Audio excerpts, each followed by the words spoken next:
Well, good morning. On behalf of the Lane family, we'd like to welcome all of you here today. We've gathered, of course, to have a celebration of life for Lew Lane.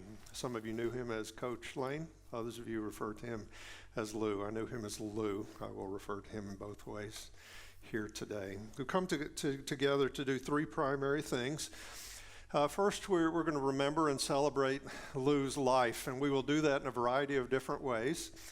Kelly Smith, a family friend, will be singing a couple of Lew's favorite songs.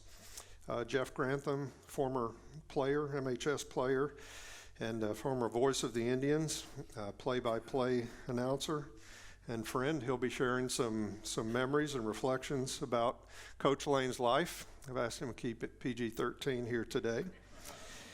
And so we'll be remembering Lew's life. We will also be remembering the promise of eternal life in Jesus Christ. At times like this, we think about our own mortality, right? We think about the brevity of life. And so we'd be very remiss if we didn't remember the offer of eternal life in Jesus Christ to everybody who desires it. And then third, we've come here to support and to give comfort to the family, especially Cindy and Kylie. And your presence here today means the world to them. Some of you have come from distances, great expense, effort to get here, and it means the world to them. Your outpouring of support this last week has been amazing. Paul in Romans 12 said to rejoice with those who rejoice and to weep with those who weep. And so we'll do both of those today. We rejoice that Lew is welcomed back into the presence of Jesus, that his suffering is over. We rejoice at a life well lived, but we weep, we grieve because he's no longer with us. Death is an enemy. Death is not a friend. It's an enemy because it separates us from those that we love. And so we will rejoice and we will weep alongside the family. As some of my teammates here today know very well, I used to get sick before Indian football games, so send me the cleaning bill if something bad happens. I'm Catholic, there's usually something to hide behind, but not here today. Thank you. I'm not converting, but nice try. I'm not sure what Coach would think. We didn't get a chance to talk about having me do this. I think he would, parts of it I think he'd be okay with. I think he'd be scared what I would say. He knows what I felt about him. I love to argue with him and love to challenge him, although I agreed with almost everything he said. But I hope he'd be proud, as I think he knew what he meant to me. We actually had auditions. Mark Winsell tried out for this, but his eulogy was 3 words, so, which is pretty good. One of the most accomplished players we've ever had at Manhattan High was, I read it was like, yeah, Coach was great. Thanks. So, which was pretty good for Wink. On Sunday, former players, we were trading text messages around, and word got out that Coach was no longer with us.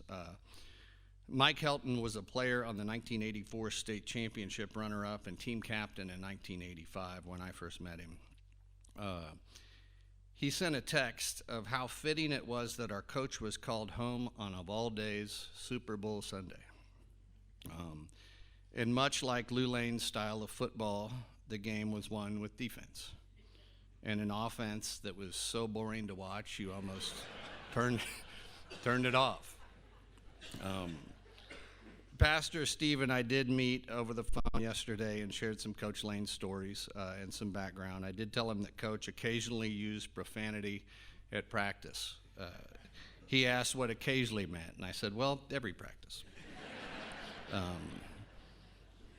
I do want to say this. Ned Seaton, who I think we all know, the publisher of the Mercury, was in a car wreck yesterday and unable to be here with his family. He is fine, no problem at all. He's just a bad driver.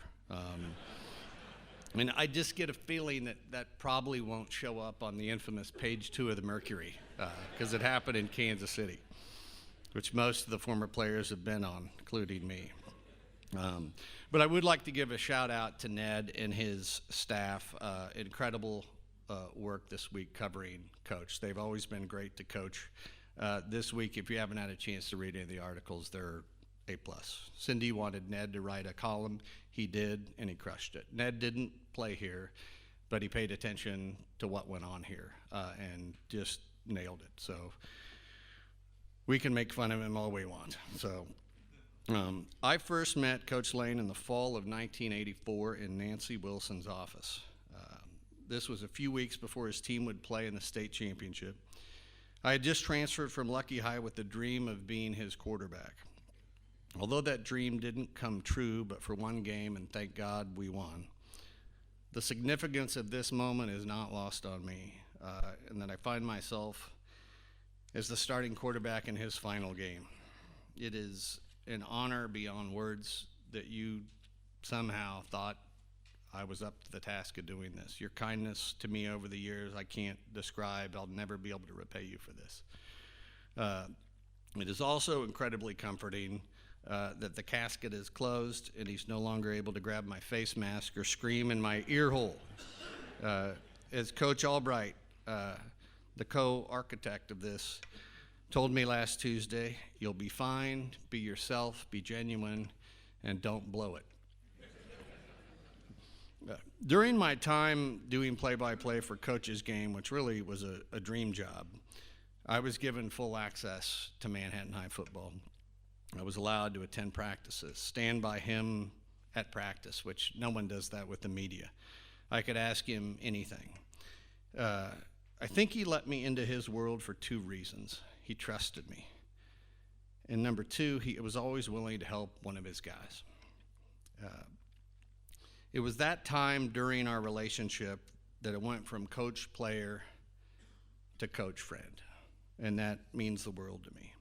The hardest part of trying to put this together this week was not coming up with what to say. This could go on 10 hours for anybody that would stand up here that knew him. But how do you sum up Coach's life? His undying love for his family, his accomplishments, the monumental impact he had on the entire community of Manhattan. He touched so many people in a positive way. He cared about the right things and was insanely passionate about them. A few years ago, when his memory was starting to fade, I had called Cindy to check in. Coach was having some issues and unable to get on the phone. As Cindy and I were wrapping up our conversation, I asked her to relay a quick, needling message to Coach. I said, please tell him he would have won more games had he thrown the ball more, which was a hot issue. She relayed it, and without hesitation, the loud, booming, raspy voice of Lew Lane immediately shouted, that's why you were moved to defense. It was a good feeling to know that somewhere, as this disease took root, that he was still in there. Coach Lane was many things, but despite all the accolades, he loved being a husband to Cindy and a father to Kylie. He loved you two more than he loved himself. If you knew Lew Lane, and all of us did, you knew the name of his wife and daughter without asking. He was completely whipped, as he would say, head over heels in love. He had a great passion for everything that he did, but I think being a husband to his best friend and father to his daughters were the two things he was most proud of. From a friend standpoint, I can't think of one greater. He was an incredible sounding board and an intent listener, telling you what you needed to hear rather than what you wanted to hear. He was fiercely loyal to those in his inner circle, and his passing has definitely left a hole in the lives of those that loved him most. On Thursday before games, he would tell us to wear a coat and tie to all road games and a dress to the nines. Now that he has reached a different end zone, it's good to see that so many former players are here carrying on that tradition. Now, of course, there's exceptions. If you ever attended our summer golf tournament and looked at former wide receiver Garball, you might say he dressed to the fours. And I would also like to thank Sears for sponsoring Sean Waffle's suit today. So it's didn't know they were still open. The summer weight program was one of the first of its kind that J.W. Emerson brought here, that Lew and Butch took over and mastered. It provided a unique bonding experience our opponents didn't have. My first experience was the summer before my junior year. I ended up in the back row, and as we started in, it hit me about halfway through that directly behind me was Gary Spaney, the starting linebacker for the Kansas City Chiefs. Mike Bell, the starting defensive tackle for the Kansas City Chiefs. And Green Bay Packer Paul Kaufman. Mark Wenzel, who had already graduated, was next to them getting ready to play football at Kansas State. So 3 starters in the NFL and the greatest running back in school history are working out behind me at a high school workout. I immediately thought of 2 things. This is awesome. And I need to get back to Lucky High.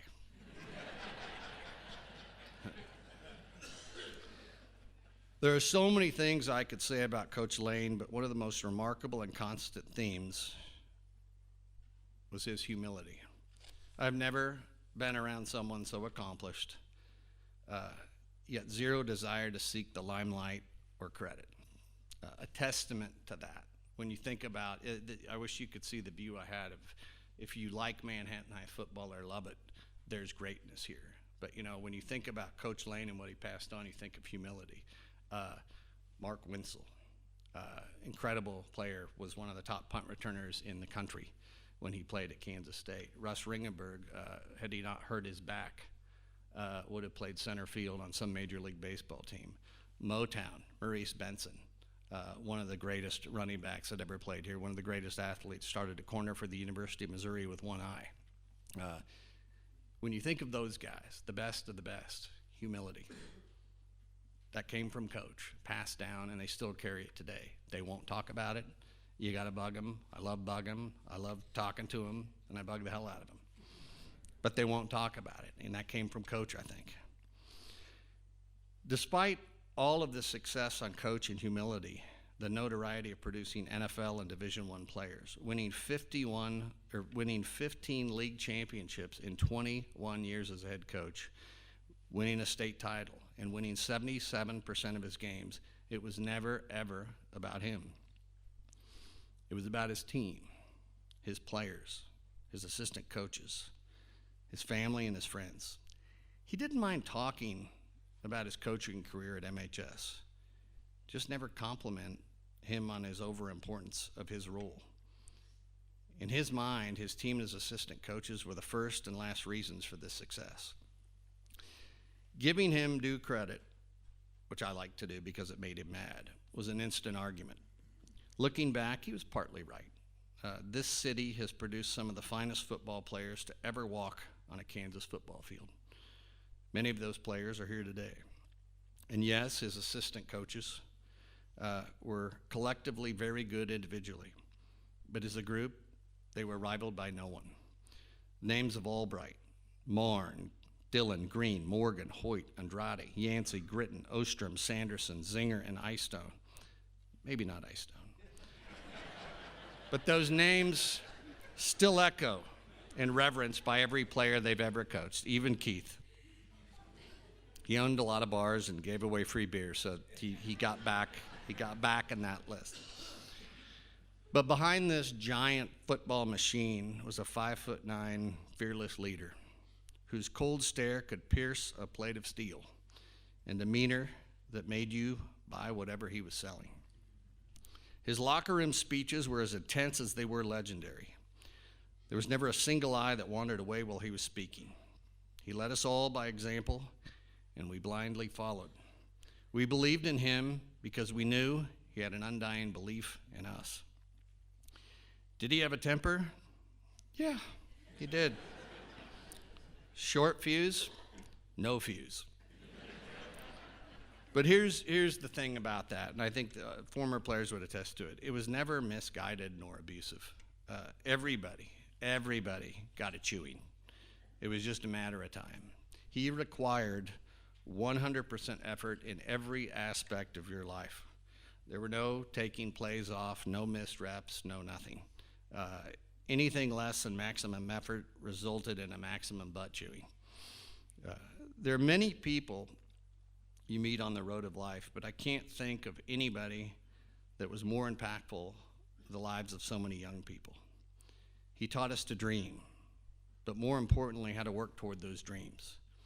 He often spoke of the journey and that nothing worthwhile is ever accomplished without great sacrifice. Winning was never talked about at Manhattan High. It happened a lot, still happens, but it was never talked about. It was the byproduct of all of these intangible values he laid forth in a foundation. I never saw Coach play a game, but I have a guess how he went about it.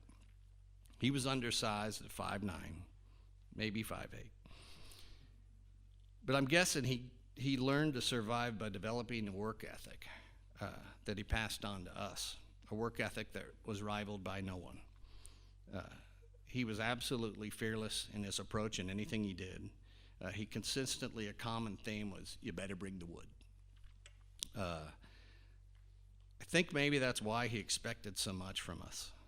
That was the only way he knew how to do it. It is bittersweet with his passing. Bitter in that the person who played such a meaningful role in the lives of so many of us is gone. But yet sweet. Sweet because we all had the privilege to be in his company. There was a certain air about Coach Lane and a quiet confidence. He instilled that confidence with all of us, and it was never, ever boastful, but the confidence of being from Manhattan and proudly representing this community, our families, our teammates, and the ghosts that went before us. Many of those ghosts are here today. Coach Lane, we never forgot who we were, and we never forgot where we came from. We will never forget those things because you told us not to. We hung on every word you said. There are plenty of stars that came through Manhattan High football that went on to the National Football League, Canadian Football League, major college, junior college, and some that are now coaching in college. Yet none of those stars were ever treated any differently. From the best to the worst, it didn't matter. You were going to earn your spot on the field by being a great teammate and working to be the best you could be. If you didn't buy in 100% to what Coach Lane was selling, the only thing you were selling was popcorn on game day. What Lew Lane said when it came to this team was the law, with no exceptions. Coach, I can't express to you how much you'll be missed, but I want you to know that your greatest legacy is not the championships, Coach of the Year honors, coaching in the Shrine Bowl, or your overall record. It is the legacy of being the gold standard of what it meant to be a great coach, a great leader, a great husband, a great father, and a great friend. For those of us that had the privilege to play or work for you, you were the best of examples.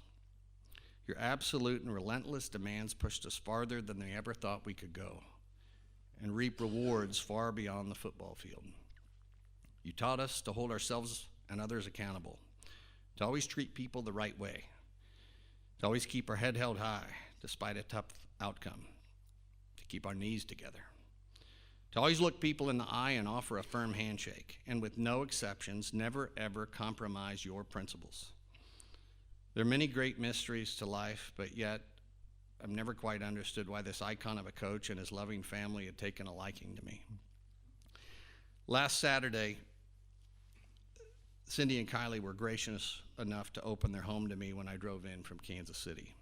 I wasn't exactly sure what I was walking into, but Coach Marn had reached out and told me to hurry if I wanted to see him. It became fairly evident as I was walking in that this would most likely be the last time I'd ever see him alive. He was resting comfortably and asleep. As I made my way to the side of his bed, I grabbed his arm, leaned over, and kissed his forehead. I then leaned down to hug him tight, the exact same way he did to me when we hadn't seen each other in a while. As I hugged him tightly, I whispered in his ear one final message, a message that I slowly realized wasn't just from me. It was a message from all of his former players, and I was the vehicle. His assistant coaches that couldn't be there, the city of Manhattan, and all of those that loved him. I whispered in his ear, "I love you, Coach. Thank you. Thank you for everything." Although that would be a fitting ending, I think we need to find some smiles before we wrap this up. And I like to talk. So, Coach Lane, now that you don't have the ability to argue back, let's have some fun at your expense. Coach Mike Martin asked me if it was okay to ask out Kylie. Kylie.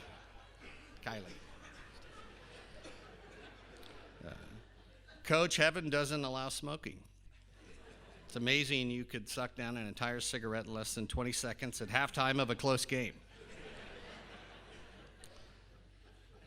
Coach, we know you love the Lord Jesus Christ. We know this because you screamed his name so much at practice. Jared Rand, who's here, once asked me if number 53 was Jesus Christ. I said, no, I think that's Mike Walker. This is somewhat contradictory, Cindy, so bear with me. I ask forgiveness in advance. It was a very common occurrence following practices. Coach would have us all take a knee with our lids off and talk to us on important topics of life. A common lecture was the importance of treating women with respect and dignity. He spoke openly about the love he had for the two greatest things that ever happened in his life, his wife Cindy and daughter Kylie. It would occasionally, I think he knows where this story's going, that's why he called you. I wouldn't be, he's got your number, Mr. Pullman, so I guarantee you that's it. It would occasionally slip out, his admiration for his wife's behind. In his words, it was tremendous. Looking back, I think the rear end comments were a way to grab a 16, 17, and 18-year-old's attention. I think the overall message there was find the woman of your dreams, cherish her, honor her, respect her, and give her your entire heart, which we know he did, because he talked about it a lot. Cindy, I think those lectures accomplished two things. Number one, most of us have gone on to find the perfect soulmate, just like Coach did. And number two, Garball always checks out your tush at the summer golf tournament.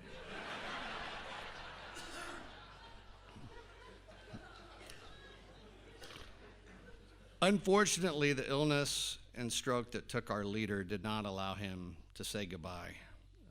If he was able to be here physically, he would have a lot to say, but just nothing about himself. So I'll channel my best Coach Lane and do it for him. To my former players, thank you for giving me your very best. I was in awe of your work ethic and trust in me. I was proud and humbled beyond words to have been your head coach. To my staff, I've often said there is no greater staff in football. None of our success would have been possible without your commitment to our common goal, successfully shaping the lives of the young man we coached through the game of football. I was proud and humbled to be your boss. To Butch Albright, who I never had an argument with in over 40 years of friendship. We never needed to express verbally how we felt for one another. We just knew. I was proud to have had you as my best friend and co-architect. To my beloved Cindy and Kylie, my life would have never been complete had you both not been in it. After spending the majority of my waking life shaping the lives of young men, it was the pleasure of my life to have had both of you shape me. You were my refuge and safe harbor. Your constant love, care, and support over my life made me Manhattan's richest man. These last years were not easy, but you never complained. You kept your head up, your knees together, and safely guided me toward my last day. I was proud to have been your loving husband and loving father. And Coach Lane, from all of the people whose lives you touched, we were proud to have you as our head coach and friend. And Coach, if we could ask one last favor of you while you're enjoying the end zone of heaven, please find Bill Green, Brent Yancey, and Tommy Rainbow and give them the same hug you used to give us. We love you, Coach. Thank you. Thank you for everything.